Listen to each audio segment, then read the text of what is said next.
RPO গণপ্রতিনিধিত্ব আদেশ, যেটা সবাই জানেন নির্বাচন সংশ্লিষ্ট, তার মধ্যে কিছু সংশোধনের প্রস্তাব এনেছে, সেটা এখনো ক্যাবিনেটের বিবেচনায় আছে। সেটা অধ্যাদেশ জারি হতে আরো কয়েকদিন সময় লাগবে।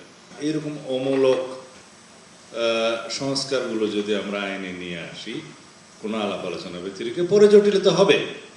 আগের যে আরপিতে যে বিধান আছে সেটা ছিল সেই দল অথবা সেই জোটভুক্ত কোনো দলের প্রতীক বাছাই করতে পারবে, নিতে পারবে, তার স্বাধীনতা আছে এবং সেটাই হওয়া উচিত। তো সেই জন্য বলবো, যারা নির্বাচন সংস্কার কমিশনের কাজ করেছেন, ঐক্য কমিশনে যারা নেতৃত্ব দিচ্ছেন, তাদের উদ্দেশ্যে বলছি, সরকারের উদ্দেশ্যে বলছি, এমন কোনো বিধিবিধান অধ্যাদেশের মাধ্যমে আপনারা জারি করবেন না, পরবর্তীতে সেটা জটিলতা সৃষ্টি হতে পারে নির্বাচন অনুষ্ঠানের জন্য। সুতরাং যা ঐক্যমত্য প্রতিষ্ঠা হয়নি সেই বিষয়ে যদি আপনারা, অবশ্যই কিছু কিছু বিষয়ে আলাপ আলোচনা ব্যতিরেকেই কিছু কিছু ছোটখাটো অধ্যাদেশে পরিবর্তন আনতে পারবেন অধ্যাদেশ প্রণয়নের মধ্য দিয়ে, কিন্তু এইগুলো মেজর পরিবর্তন, এইগুলো সমস্ত রাজনৈতিক দলের সাথে একটু আলোচনা করার দরকার।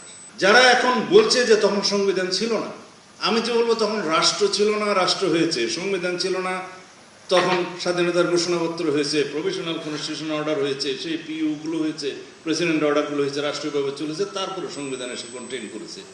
আমিও এখন বলছি যেগুলো আমরা এখন এগ্রিড হব, সেগুলো ঠিকই পরবর্তী জাতীয় সংসদে আলাপ আলোচনার মধ্য দিয়ে ঐক্যমতের ভিত্তিতে যা গৃহীত হয়েছে তা গ্রহণ করা হবে। এখন কেউ বলছে গ্যারান্টি কি, আপনারা যে প্রতিশ্রুতি রাখবেন, আমরা কেন রাখবো? আমরা ক্ষমতায় যাবো, এটা কি কেউ শপথ করে বলেছে?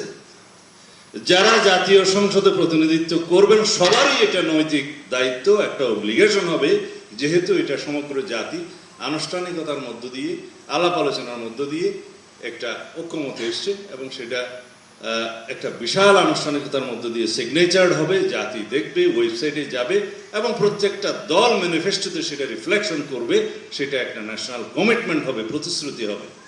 এবং মাননীয় প্রধান উপদেষ্টা তার 6 জুনের 6 তারিখের ভাষণে বলেছেন এটা একটা জাতীয় প্রতিশ্রুতি।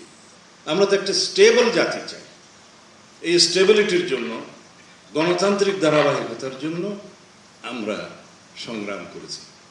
ভোটাধিকার প্রয়োগের জন্য আমরা রক্ত দিয়েছি, আমাদের সন্তানরা শহীদ হয়েছে, গণ অভ্যুত্থান হয়েছে, ছাত্র গণ অভ্যুত্থান হয়েছে। প্রধান উপদেষ্টা তার ভাষণে বলেছেন যে ছাত্র গণ অভ্যুত্থানের মধ্য দিয়ে যে আকাঙ্ক্ষা প্রকাশিত হয়েছে, সেই আকাঙ্ক্ষার প্রকাশ হচ্ছে এই অন্তর্বর্তীকালীন সরকার মানি। এবং ছাত্র গণ অভ্যুত্থানের মধ্য দিয়ে কি সাংবিধানিক ধারাবাহিকতা ক্ষুণ্ণ হয়েছে? হয়নি। আর্টিকেল 106 অনুসারে সাংবিধানিক ধারাবাহিকতার মধ্য দিয়ে প্রধান উপদেষ্টা এবং উপদেষ্টা মণ্ডলী শপথ নিয়েছেন। আমরা এখন কেন ধারাবাহিকতা ক্ষুণ্ণ করতে যাব? কি উদ্দেশ্যে? অবশ্যই না। তো সুতরাং সবারই শুভ বুদ্ধির উদয় হোক। আগামী 2026-এর ফেব্রুয়ারির প্রথমার্ধে, রমজান শুরু হওয়ার সপ্তাহখানেক আগে অথবা তারও আগে বাংলাদেশে জাতীয় সংসদ নির্বাচন অনুষ্ঠান হবে। এর পথে যারাই কাটা বিছানোর চেষ্টা করবেন, যারাই বিভিন্ন রকম বিভ্রান্তিমূলক বক্তব্যের মধ্য দিয়ে বিভ্রান্তি সৃষ্টি করার চেষ্টা করছে, তাদের সকলের উদ্দেশ্যে নসিহত হচ্ছে, আমরা এখন নির্বাচনী আবহের মধ্যে আছি। সারা দেশে নির্বাচনী আমেজ সৃষ্টি হয়েছে।